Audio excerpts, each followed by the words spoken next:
Okay, I'm here for another episode of Thorin's Platform, and this time my guest is going to be Melit, who is an analyst from Australia, who you might have seen, who's on an episode of Counterpoints, and he started his own somewhat long-form series, actually. You have to realise, I mean, in my world, 30 minutes, that's a video, but for a lot of people, 5 minutes is a video, 10 minutes is a video. Most of these videos are 20, 30, 40 minutes, and the main series is grounding opinions, which the premise here is you take opinions that... Here's the thing, I noticed you started with like specific opinions. Yeah. It doesn't have to be, you can just take opinion that's either your opinion or just a general consensus. I think that would be probably a cool way in the future to do it, where people think of a player a certain way, you either agree or disagree, and then you use the video to explain it. And one of the interesting things about this video series is it's not just explaining your thoughts and ideas on it. You actually do take the VODs and you take sections that you think are relevant, and then you use that as the framework to explain your thoughts and kind of obviously actually illustrate what you're talking about. And so hopefully it has the double whammy where someone's not just understanding what you're saying, but they're also seeing, I can see where this fits in the game. So let's start then.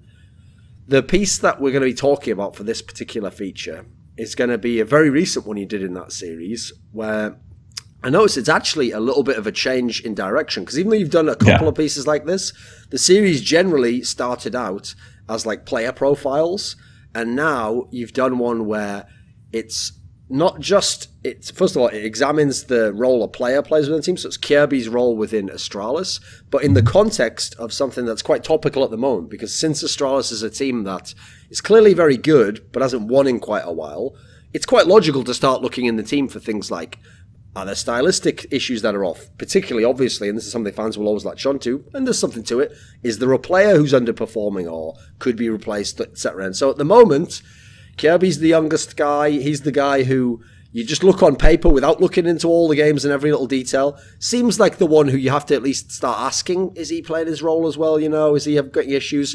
And that's what the premise of the video is. You examine, how some of his mistakes that he's made in the game have the knock-on effect of either weakening Astralis or sometimes losing them rounds outright. So, first of all, let's start with this. As a general premise,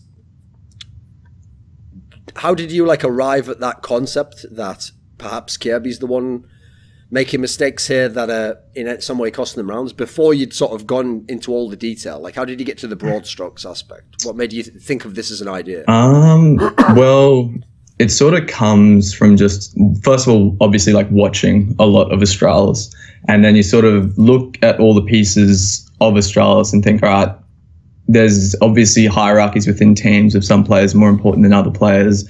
And I actually did, I went to IM Sydney and I interviewed Glaive, and I asked Glaive this question because it's one that I always sort of am curious about, especially with, sort of higher level IGLs. And I said, oh yeah, do you have any sort of specific assignment of star? Do you see certain players as stars or superstars? And he said, no, in my mind, all players are sort of equal. And then Device is the only one who gets more sort of resources per se. And that's only because he's the AWPer. And so he said that to me, but then I was watching the games and it felt like maybe that wasn't what was actually happening, because Kjaerbye and Dupree are very much, when you look at Astralis on paper, they're the ones that are sort of expected outside of Devices, sort of superstardom in his AWPing. They're the ones that sort of really need to push not the pace per se, but they need to be the ones making the plays. They need to be the one on the front foot. And on T side, they're opening up sites. CT side, they're often rotating between sites and making the sort of, flash into get into map control or working in 1-2s to trade off each other. And so when you're talking about a role that is within a team, especially like Astralis, who's generally pretty structured and not stale, but sort of more inclined to relying on strategy and more inclined to being on T side to just focus on execute and stuff like that. You want the sort of, spice in the gumbo, as it were, or some shit like that. You want the people to have that bit of volatility. And I touch on that in the video a little bit, because or else you're just going to be read a lot, and you can, not easily, but you can anti-strat sort of those more generalized macro ideas on T side. And so you need these ideas of randomness and volatility. And so when Kjaerbye is within that sort of fairly important position as this, playmaking element within Astralis. Even though Glaive said this one thing to me, I thought, oh yeah, no, this is definitely aspect of Astralis that if it starts to fall off, especially as we sort of have seen over the course of this year, then it might be tougher for Astralis to maintain at a high level, for sure. Okay, so the interesting thing is, obviously, we have to put this in the context as well of Kjaerbye in the past in Astralis, because presumably all of these issues weren't necessarily prevalent or as impactful. And obviously, in the days before he even was in Astralis, when he was in Dignitas, like, that's a team where I think people have noticed this by now. It's not just that, like, they raise up the young talents, and then the young talent gets stolen away by Astralis in the old days. But it's actually, I think part of the reason why is because if you ever looked, it's because MSL was actually pretty shrewd with a lot of these players and sort of figuring out, like, actually this player's skill set means that, first of all, they could be an amazing entry type player. And he tended to craft a lot of these guys into really good entries. And then secondly, if you not only make them the entry, but put a lot of the resources into them. Well, in a team like his, where he's trying to be very tactical at times, in Dignitas, because he had less firepower, it's also a way to kind of harness the overall team aspect. The downside of that, obviously, is in a sense, in that regard, it's hard actually for you to be making the wrong plays if you're in the Dignitas team, because kind of everything's queuing off you, actually. You're never kind of making a weird misread of what someone else is doing on the other side of the map, because everyone knows what you're going to do, and then they're playing off what you're doing. But you come into Astralis, and this is a team where basically throughout the entire time they've had this sort of core. I can see why Glaive says that. It's obviously not a team where it's like, this guy is the superstar and we're all beholden to him in some way. Yeah, exactly. But with that said, you've still clearly got people who get more focus, more resources, have more autonomy, and then other people who make that work, because they're not a team who just play off individual plays like some of the very skilled teams in the world, despite being a good team, obviously. So what has Kjaerbyes' game degraded in some way since in the Glaive era? Like, obviously people will most vividly remember the major final. Was he doing better early on in the Glaive tenure, and these issues seem to have arisen later? Well, to sort of like answer that question, I'll tie into what you're talking about before about, Kjaerbye in this sort of more structured MSL system, because when you're talking about Kjaerbye, you actually have to realize that pretty much throughout his entire CSGO career, he's been playing under these, legendary, very sort of structured IGLs in their systems. Like, people forget that in late 2014, he was actually in Copenhagen Wolves, and he actually played under Glaive for like a couple months in late 2014. And then he moved to Dignitas and, famously with MSL and whatnot. And so Kjaerbye has said himself in the past that he really sort of needs that structure to a degree, and he needs a leader that he can be confident in, and he needs to not be micromanaged around the map, but he needs to know what's going on, and he can't really have, maybe like a Azure config or something like that, who can sort of be this more, terms often thrown around like YOLO sort of style. He needs to have that confidence, and he needs to have that structure, and that's how he's played his entire career. And so I think if you're talking about sort of this degradation of Kjaerbye, you have to look as much to the system overall and to Glaive's leadership as you do to Kjaerbye as a player, because it seems that there is this really, really strong relationship between Kjaerbye and the leader he's playing with. Like, if you look at when he made the transition from Dignitas to Astralis, he actually didn't get he got some of the positions he wanted initially, but it definitely wasn't like 100% one-to-one swap for him. And then Carrigan was obviously having a massive sort of tumultuous time, like handling the Astralis, and there was he wasn't as strong as a leader as Astralis might have liked. And so I think in some ways you can maybe look at Kjaerby's not completely like great out of the gate performance as maybe that was Carrigan's fault, but importantly, that because it was sort of not this awesome team dynamic to enter into, when Glaive did actually take control of the side, and because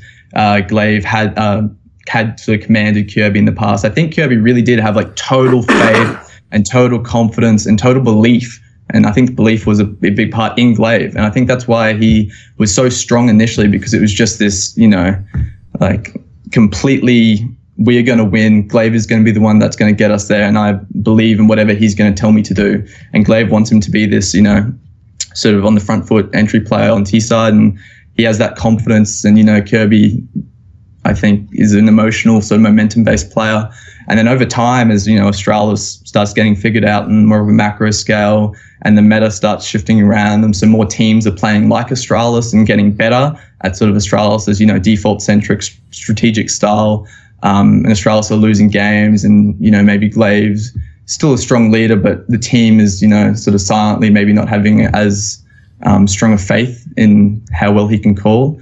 Then I think that's definitely an element why Kjaerbye might have sort of had this, because it's not, that's the other strange thing. So it's not like an immediate downfall. It's been a very, very sort of clear, just slow, like decline over the course this year, which I think suggests maybe something more, like not necessarily about like Kjaerbye. There's this one massive fatal flaw in his game, but like more of a mentality issue.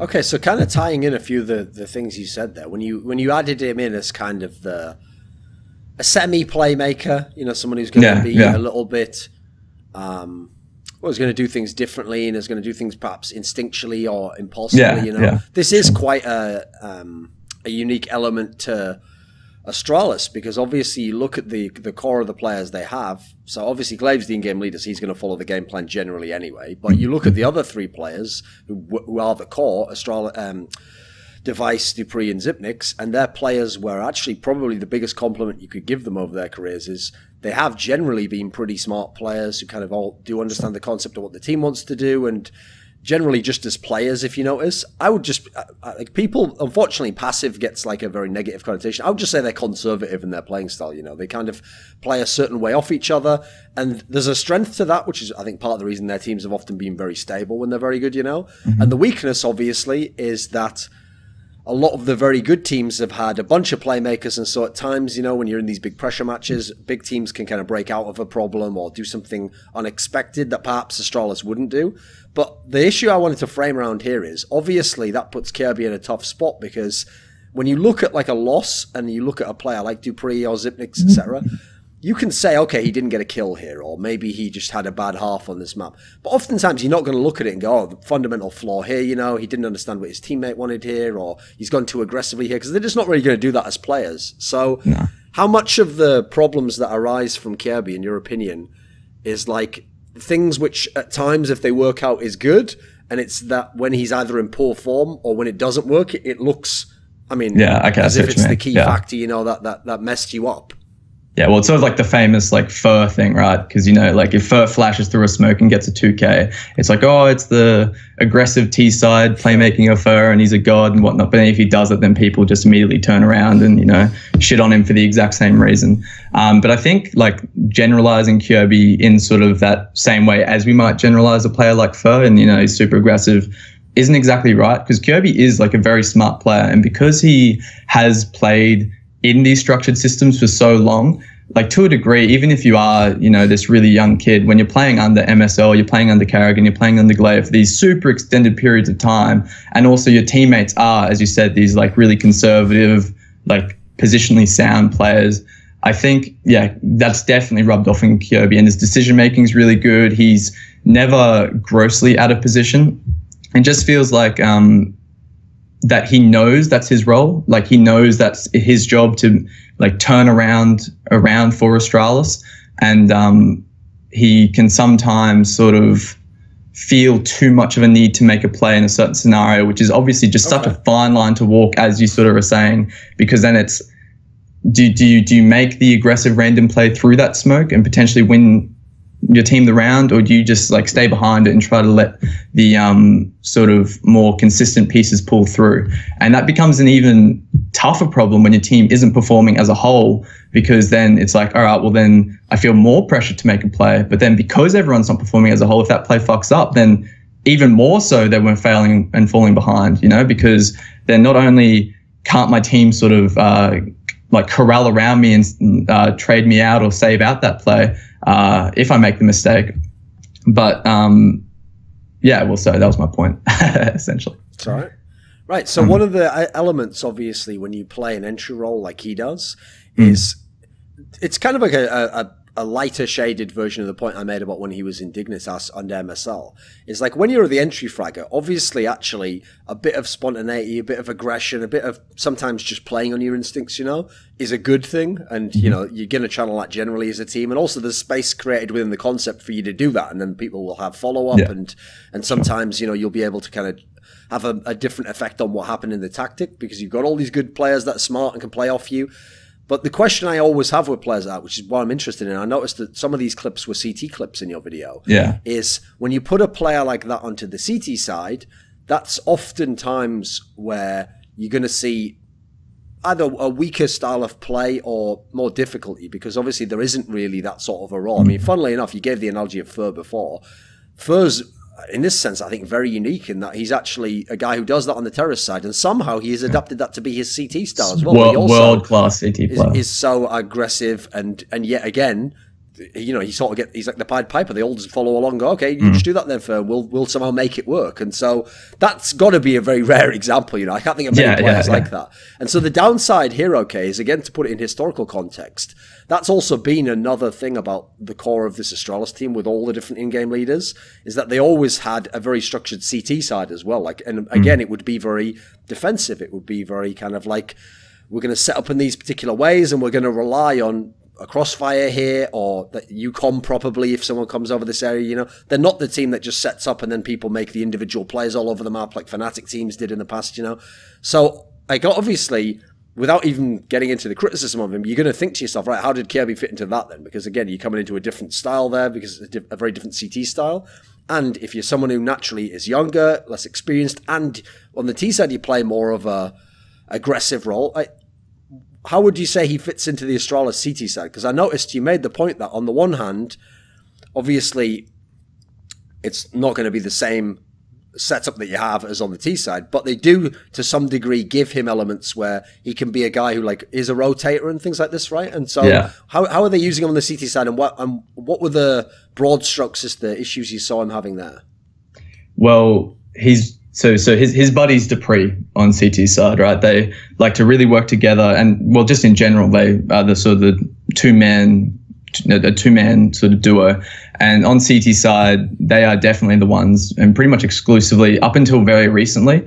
And I'll sort of tie into that a bit later, but up until very recently, Kjaerbye and Dupree have been the ones that, you know, if you're on Mirage and you're on CT side and you're just getting wrecked top mid every round, and then you're like, all right, screw this, let's, you know, get Device to swing out con, and let's get Dupree and Kjaerbye to jump out snipers and push top mid, right? You know, like just something like that. Or if we want to get out to pressure, let's send Kjaerbye and Dupree and then have Zipnik support from site to take that area of the map. So they're very much the ones that are going to be switching things up for Astralis' CT side, which is a super important element of having Kjaerbye in your team, because he is that one that sort of is keeping things changing, keeping things moving, and making you hard to read.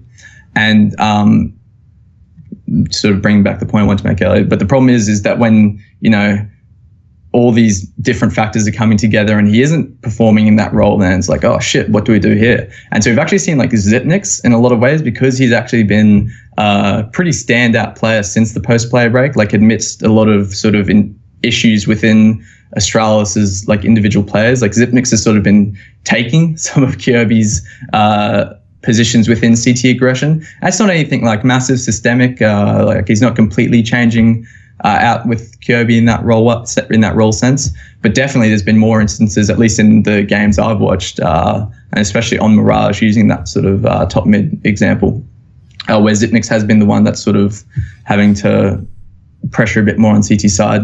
But if you're talking about the issues that, you know, someone like Kjaerbye, who is traditionally a T-side playmaker and entry fragger, that can what he can sort of bring over issue-wise to CT side, it's tough because it's so relative to the position he's playing, and also the situation. Because in a lot of Astralis' map, he's playing pretty integral spots. Like Ivy is always the one on train that you look at, because in the video itself, I'm talking about Astralis' train, but in the video he's playing B. But that's only been a recent development, because ever since, I think it's been like post DreamHack Malmo, Glaive is playing Ivy, and then Kjaerbye's sort of gone over to B site. But historically we've seen Kjaerbye play around that Ivy area, which is obviously a super important part of holding Train. Like if you're talking, you know, Cold Zero holds Ivy for SK, you know, you have to have like elite players to hold that area of the map, generally speaking, especially against really good T-sides.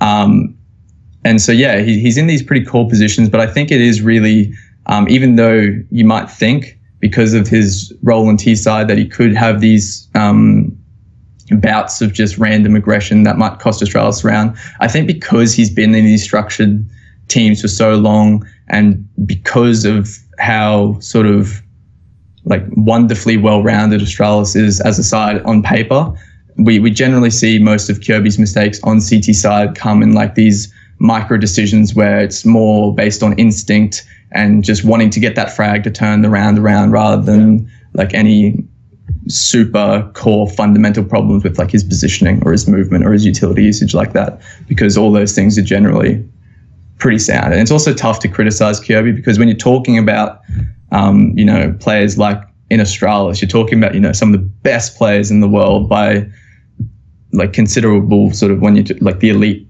And so it's a lot tougher to really get critical on these guys. I think you sort of have to focus a lot more on team-wide issues and like how they're switching things up on T side and sort of more zoomed out concepts and a lot of super focused in individual mistakes. But when they do happen, which is what Kjaerbye has been making recently, it's why it's so surprising. It's why it's worth making a video about, because these guys are normally so good and so elite. Okay. So in his role on the T side, is there any change that's accompanying the results that have dipped in Astralis? Like, do you feel as though, whether it's just form, whether it's something he's doing differently? Not in a role sense. He's still like very much, you know, at the front of the pack. But we've seen some changes in Astralis's T side, like they're mixing in a lot more sort of looser strats, like on overpass. They're pushing, you know, like faster B hits now. And yeah, I think they're trying to change like a lot of things up on T side, especially after DreamHack Malmo, where they lost to Gambit for the second time in a row after Krakow. I think they're trying to really push some much more significant changes to some fairly sort of untouched areas of their game historically. And so I think in that way, Kjaerbye might sort of be pushed to change with the rest of the team, but it's not like there's any super targeted changes to him individually, at least from what I've seen. Sure. So one aspect I feel like in the context of how Kjaerbye plays, that funnily enough is something that a lot of fans picked up on very early, is that really weird spraying style that he has, where it's like really jerky. And obviously some people thought, you know, it means he uses like an aimbot, which is like, if he has, then he's been using it very blatantly for many years. So it's not really worth even bringing that up. But my point of why I mention it is because it is very unusual movement, and it does look like someone who uses like high sensitivity and sort of just it almost looks like the style he employs. Like, I don't believe he actually thinks he has really good spray and that's an actual style. It almost is as though he adds an element of randomness and just sort of like flicks it a little bit and then I guess hopes for like a high percentage hit. But if you look at that style, I have to say, from seeing players even in Counter-Strike 1.6 who had that type of aim, because funnily enough, actually, Exist used to play a bit like that in 1.6. Like, he was actually not as much of a background figure. He was more of like a good player in his teams. He was maybe like the second or third best player in some of his squads.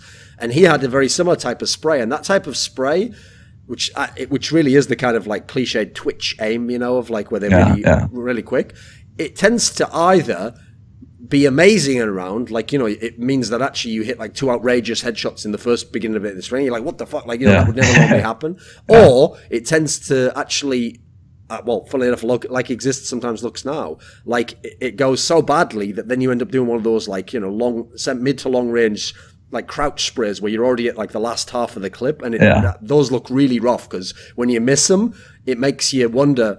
Even the player himself, how is he going to position himself not knowing whether he's going to hit this, you know? Whereas you think of certain players, I mean, Zipnix is a very good example. Zipnix actually probably could look like a better player if he just aimed for the head with everything, but he just goes for the consistency, you know? He has like a very consistent, even firing style, and it looks like part of that's his logic is like, okay, well, if they come to this spot, you know if I'm going to kill him or not. And if I go to this spot here, you know how much likely it is that I can get the first kill and then back up. You know, you can tell it all factors into his brain, whereas I know a lot of young players who have that kind of aim, but it's a bit inconsistent. it's hard for them to ride the inconsistency and know how to make that work when they're on and when they're off, right? Is this element impacting his play, do you think? Like, does that play into when he seemingly makes a misplay because, you know, maybe he just misses completely, and for him, maybe he sometimes hits them? What would your speculation be? Well, it's so funny you touched on that, because in the video, one of like the clips I get most critical of him for is just a straight up miss spray at long range, which was like a super important kill in that specific round. But I think also when you're talking about something like spray and you're talking about concepts about aim in general, which is just, I would say by far, at least in my experience of analyzing aim, is just so difficult to analyze because of, first of all, as someone like you or me who hasn't really, you know, played CS at a super high level, I don't have like a reference point personally for what constitutes like super elite aim. Like obviously you have Scream one tapping people and stuff like that, but that's I will just say, like, for context for people listening now, like, first of all, that's why I was actually glad you kind of delved into that topic a little bit in an article recently. Like, first of all, aim is not just like a binary thing. Like, you have good aim or bad aim. There's so many different elements to aim, you know, that like some players are actually very good in one area, but then perhaps overall in another area they're not that good, and that makes them bizarrely not good aimers. Because, for example, if they're not very consistent and they can't do it much, it doesn't matter that maybe their first bullet's super precise. Actually, funnily enough, Scream at certain times in his career maybe fell into this. He wasn't that effective. You know, I always used to say it is a bit counterintuitive, right? That we can call this guy the best aimer if he doesn't actually kill many people. Like, you know, aim would lead to kills, you'd think, because but obviously that would suggest he was misapplying technique, right? But then another factor that makes it really tough, I think, is that when you mention like someone's style of aim, etc., you've also got to add in, like, I guess the best way to describe it would be, like, is what they're doing something that's like replicable, and do they themselves seem to know the technique behind it? Because if they don't, and they're sort of just at the whim of whatever happens, and for example, like, here's a great example of when you're saying like we haven't played as pros. One of the things that's actually very frustrating when you first watch a lot of Counter-Strike at the pro level is that you'll see some really good players who have pretty good aim in all respects, right? And you'll see them play spots where if you were playing and you were playing against not any specific level of opponent, just a mixed level of opponents in a matchmaking game, you actually might think to yourself, right, in this spot, I'll try and be very precise on these first two bullets. And if I miss, you know, I've still got a little bit of time, so maybe I'll burst again, you know.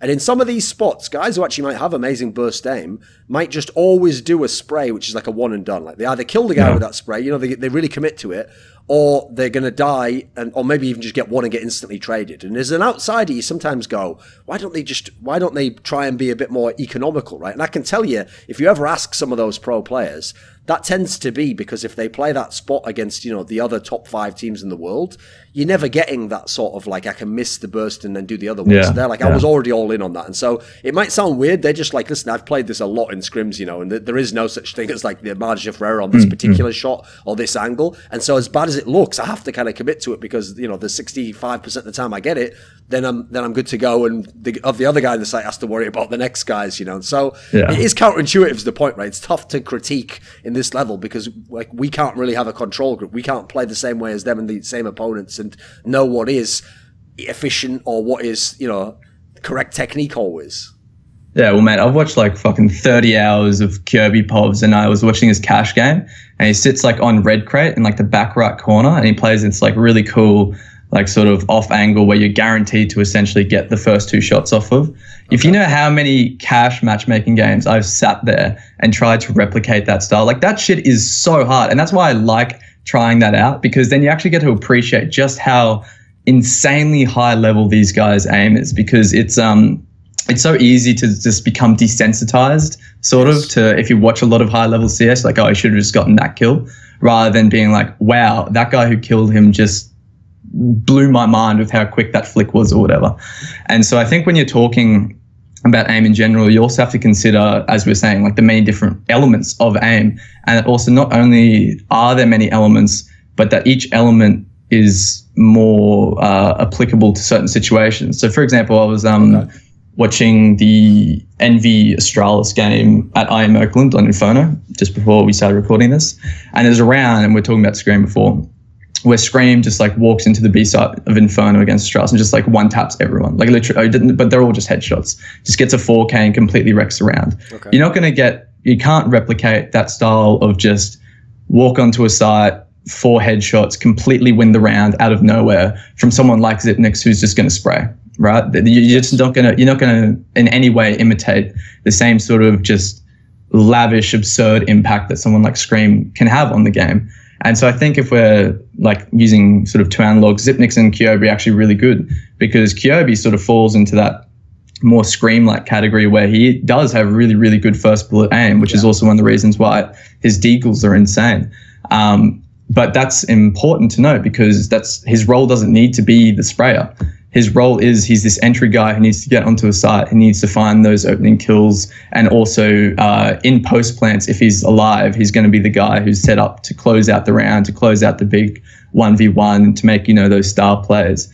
And that scenario, I don't want a guy that can just like get me the kill like 80% of the time in this one spot. I want a guy who's like swinging around corners and just, you know, doing this sort of like really high impact style. But that's not necessarily to say that someone like Kjaerbye or Scream, who has this really good sort of, you know, on the head one tap aim, is as good as someone like Elige, who has 6 spray and is still an absolute superstar world class player, but isn't necessarily have the same level of aim. And then you also have to consider elements, because I talked to Launders about this, because I sent him a message because I had no idea what I was doing when it came to aim. And I was like, you know, how do you look at aim? Because obviously he's a very high level analyst. And he says, well, one of the things that people often overlook is this idea of keyboard aim and shoulder peaking, and just being tight with your shoulder peaks, never overextending. And that like could be an element of movement. That's actually a factor of aim, because you're timing your peaks with your shots. Sure. And then it's like when you take that into account, then it's like, oh shit, all right, well now we've got to look at not only whether or not a player, like what their style of aiming is, but then how well they're integrating in each peak, how wide they're peaking, and how much they're exposing themselves to players. And then to a degree, positioning also ties into how you use your aim, because dependent on your position is going to be dependent on what sort of firing style you use. Because if we're talking about that cash example I brought back, like in that sort of scenario, I don't want to be the guy that tries to spray down a bunch. I want to get those, you know, flashy couple one and done headshots and then fall back to sight. You know, so super nebulous concept. So how does Kjaerbye fit into that realm then? Don't know exactly how we got on that tangent. But yeah, if we're talking about Kjaerbye, his aim style is definitely this walk onto a site, try to find the headshots. Very, very good in duels when he's in form, because of that. He can completely shut out world-class aimers with just his very high-level crosshair placement. And when you tie in this sort of rubbed-off decision-making and good positioning, good movement from these world-class RGLs that have sort of taught him and brought him up to a degree, you get this super well-rounded player. And then he also has this sort of novelty impact to a degree with deagles, where you can just give the guy a deagle and a Kev vest and he can just win a round for you in theory. Okay, so obviously within the context, as I mentioned, that people have critiqued Kjaerbye and people have criticised him among the Astralis players, which obviously is fairly rare, you know, because the team does very well still. They've got a bunch of good players, generally as a team. Since they play as a team, you know, it's going to make you look pretty solid, right? Since he is one of the youngest members and he is obviously one of the newer members in the team, people also, I feel like, critique him because there's the context that over in the North team, where despite the fact actually in terms of background politics it's not really the case anymore, that they are the feeder team to Astralis, and that if you want you can just, you know, go and pluck anyone you want from that team. We all still have that in the back of our minds that maybe you can just go and get whoever you want, and maybe that player, you know, on his side of the equation wants to play in Astralis. And so, you know, it's always the easy kind of, that's the big red box on the wall in the Astralis office, right? It's like, right, if we need to, we can always just get someone from North, right? That may not be true, as I've just said up, but in a world in which we ask ourselves if that was a possibility, right? The obvious fit here, and I feel like this is part of Kjaerby's issue as well, is his sort of issues within the team and perhaps with form have almost, not perfectly, but they've overlapped with Config's rise as like not just the best player in the North, but he's been exceptionally good the last few months, and obviously he fits a lot of, admittedly, the broader strokes. You know, there's not that many players have literally a one-to-one style, you know, although in his case, you know, using the MSL system, so you're going to play the same role to some degree. But obviously he is a very aggressive player. He's a player with great first bullet aim. You know, in many senses, people could say, if you ignore the team context, he's Kjaerbye but better. So people are going to naturally say, okay, if Astralis want that shot in the arm and they want to improve a player and they want to upgrade a spot, this is the quick fix, right? Is just bring in config instead of Kjaerbye, right? What do you think of that as a potential move? And would it be good? I mean, what would your take be? That's an interesting one, because I think the main appeal of config is, like, if you look even more broadly and look out of North, like, who the fuck else do you get? Like, someone from Heroic, like, really to bring to Astralis, it's like much harder of sort of like scale up to bring a player from not North. So I think if you're looking at it in this like hypothetical way, then I think if you do want to get a swap out for Kjaerbye, then it almost does have to be sort of that like config or AZ factor from North. Sure. Again, it's like North is a very different team to Astralis in many different ways. And I think for sure config has a lot of similarities to Kjaerbye's style, and the MSL factor is obviously huge as well. So I can see it definitely being a good move, especially if you want to directly swap the old roles they had in terms of the positions Kjaerbye played when they were at their prime and he was in this, you know, side opening way, and maybe keep him more, like maybe keep config more on the front foot and leave any sort of late round clutching or post plant situations to someone with a bit more experience, but still aggressively positioned like Dupree. And yeah, I feel like definitely a pairing of Dupree and config would be super strong. But I'm hesitant to make too many crazy statements about how well I think config would fit into Astralis, because my depth of knowledge about North is definitely not as good as it is on Astralis. Sure. Okay, so a question I had that ties into that then, like kind of wrapping up the topic to a degree, is, does it look, and this is obviously pure speculation, you can never really know this without asking the players, but does it look like within Astralis they actually do sort of give Kjaerbye certain guidelines or certain limitations? Like, okay, you can do these things here, you have some sort of room, but, you know, in this site on CT, you play a bit more over this part, or on Terra's side, you know, you can be aggressive, but only within these bounds. Does it look like he has some kind of reins on him? Well, see, it's funny that, because when I watch Kjaerbye play, especially when you do have the, see, I like the face cams a lot because you get to see the reactions, and I feel like Kjaerbye definitely is the player that doesn't need anyone to tell him when he's fucked up. Like, he knows for sure when he's made a mistake, and he's very self-critical, I think, just because when he makes a mistake, like within the next 2 rounds, you see him either like drastically improve and like really make an effort to make up for it, or he sort of just like immediately like gets relegated to the back lines and is sort of just playing very, very firmly in Astralis's default or something like that. And so I think for sure there's a set of guidelines for Kjaerbye because of the way he likes leadership, at least in the interviews that I've read, and he sort of wants to look to the IGL for not help, but at least, you know, some form of guidance. So I don't know whether it's guidelines created out of necessity or guidelines created sort of out of Kjaerbye wanting to be a better player, and also his own little quirks about how he wants to be structured personally. And also when you are talking about these, you know, younger players, especially when you're talking about someone in this sort of more chaotic and potentially like derailing role like an entry fragger, then I think for sure there are some guidelines. To what extent, you know, as you said, like speculation. But yeah, I would not be surprised if there was, especially when he first joined, some at least guiding rules or principles for implementing him in the team. Okay, right. It's kind of to wrap up the topic and tie finally back into the video again. Would you say overall Kjaerbye issues right now are one of the more prominent problems with Astralis? I mean, I say problem. If you're still making finals and top 4s, that's still very good. But when you're a team who can do that, obviously the expectation is to win. And so to a degree, they are failing to live up to the expectations that should be placed on their team or what their team should be capable of. So is he one of the more prominent aspects? Yes, he is one of the more prominent problems of Astralis, but I don't know how much of the reason why he's a problem is directly attributed to Kjaerbye specifically, or to more of these sort of broader aspects like the competition that Astralis are playing against versus who they were playing at the start of the year. Also how the meta has developed on all of these maps, especially sort of Inferno especially, and how Kjaerbye and Dupree work around balcony and that quad area.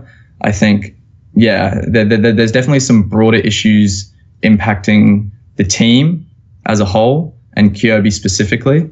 And so if you were to look just at, like, if you were to like force me to write a list of the problems that Astralis have, I'd definitely say Kjaerbye would be near the top of that list.